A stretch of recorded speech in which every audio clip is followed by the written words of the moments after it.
Baiklah, bismillahirrahmanirrahim. Assalamualaikum warahmatullahi wabarakatuh. Perkenalkan, nama saya Muhammad Afrizaldi dari kelas A1 Teknik Informatika di mata kuliah Etika dan Profesi. Nah, pada tugas kali ini saya akan menjelaskan terkait dengan pengertian dari etika profesi, macam-macam etika dan juga apa sih kaitannya etika ini dengan ayat-ayat yang ada dalam Al-Quran.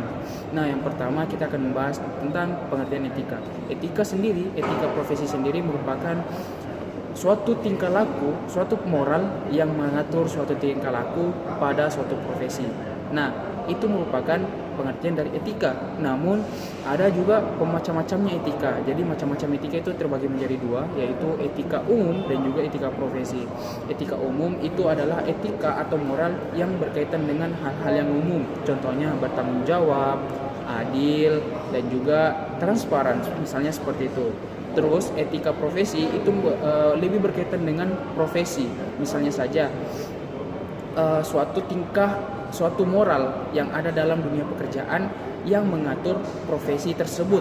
Misalnya, jika di programmer ada kode etik programmer, seperti itu. Nah, tapi apa sih kaitannya etika profesi ini dengan ayat-ayat Al-Quran? Apakah ada sinergi di antaranya? Tentu saja ada sinergi di antaranya, yaitu tentang surah ada terdapat pada Quran surah An-Nisa ayat 58. Nah, di sini membahas tentang suatu amanah yang diberikan kepada profesi atau seseorang yang sedang berkecimpung di suatu karir tersebut.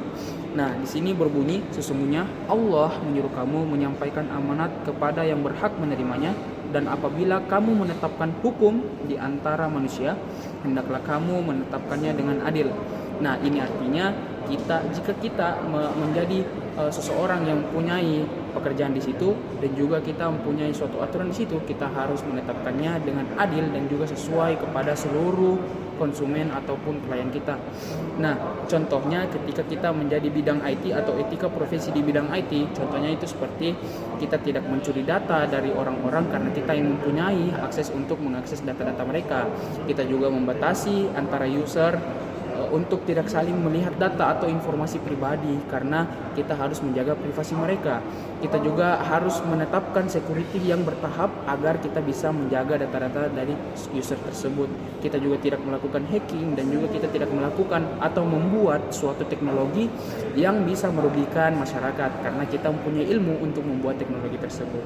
Maka dari itu merupakan pengertian dari etika profesi, macam-macam etika profesi dan juga kaitannya dengan Al-Quran dan penerapan etika profesi di bidang IT. Assalamualaikum warahmatullahi wabarakatuh.